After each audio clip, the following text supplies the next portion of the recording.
Thanks for joining us today. Our topic, it's going to be things like manganese and chromium and a little bit of silicone and perhaps some sulfur. No, it's not a witch's brew. It's how we manufacture barrels here at Rise Armament. I think you're going to find this pretty fascinating, and we're going to demonstrate to you why our barrels are superior to the competition. The material that we use, 416R stainless. There's a couple of things that are really fantastic about that particular material that provide us with a better barrel. First, of course, is machinability. 416R is an absolutely fantastic material to machine barrels out of. Not only for its corrosion resistance, but those components that we were talking about earlier, the manganese, the sulfur, the chromium, those really provide a superior machinability so that when we're doing things, not just the outside, like our profiles and contours, but when we're machining the inside, when we're doing our drill and ream process and our button rifling, we really have a superior surface finish. That superior surface finish, well, that translates into an extremely accurate and an extremely durable barrel. Another great thing about 416R, you combine that with salt bath nitride, nearly impervious to corrosion and nearly impervious to wear. A great example, we did a test recently, essentially a 6,000 round burn down. We took one of our Watchman barrels that's 416R that's also been salt bath nitrided. It shot a 1/2 inch group at 100 yards. After 6,000 rounds of really beating on this poor thing, guess what? Still a 1/2 inch group. It's going to be a challenge to find someone else's barrel that'll do anything close to that. So let's talk about one of our critical processes in the very beginning, which is drill and ream. With any great cake that you bake, you're going to have a good recipe. Drill and ream, well, the dimensions that we use to drill and ream are part of our special recipe. Those drill sizes and those ream sizes work in conjunction with the size of our button pull process. We place a great deal of emphasis on controlling the drill and ream process, not just for the inside diameter, but also the surface finish.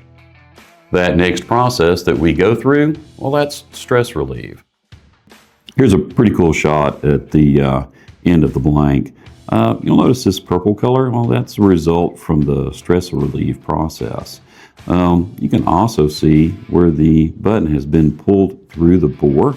Well, that's what's created the lands and grooves for the rifling. That particular process of pulling that button imparts a great deal of stress on the inside of the barrel.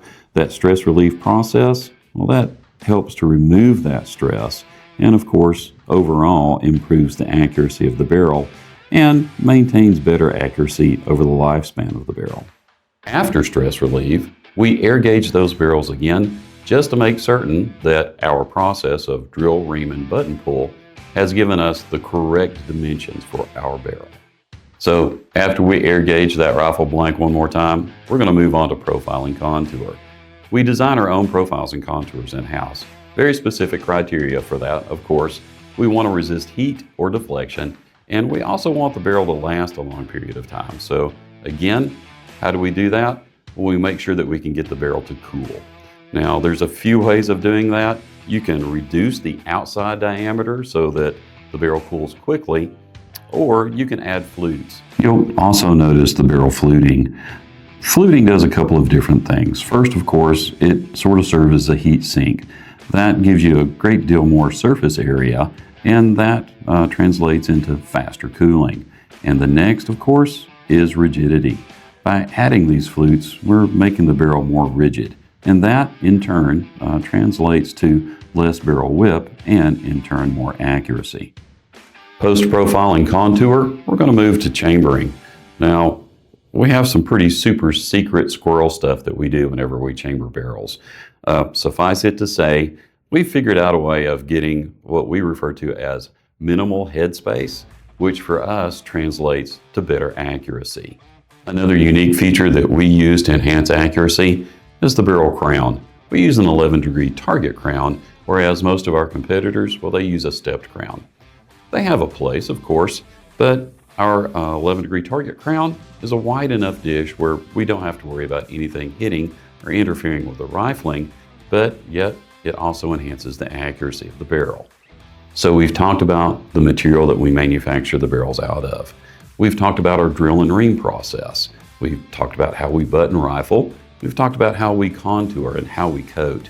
We've even gone down to the detail of an 11-degree target crown and why it's superior to our competitors. But there's something else that we need to talk about, and that's gas port size.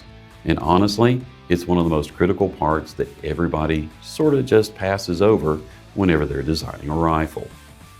So let's briefly talk about that gas port just for a minute. It's going to be a little boring, but there's a reason for this. One, it's not just the gas port diameter, though that is critical. It's also the location of the gas port. A good example here on this particular barrel, our 22 arc and 6 arc barrel, we've used a rifle length gas tube. That rifle length gas tube allows us to tailor the amount of dwell from the gas port to the end of the muzzle. Well, that dwell time was pretty important in getting a rifle to function smoothly and not violently. The old way of thinking was a whole lot of gas, well, that's got to be better. It's not true on a direct impingement rifle. You only want the bolt to unlock at the speed it needs to unlock, not violently. By controlling that speed of unlock, well, you're controlling the life of the locking lug and honestly the life of the bolt itself, especially around the cam pin location. I've seen them snap on more than one occasion from rifles that are terribly overgassed. Shootability, well, that's what we want to deliver.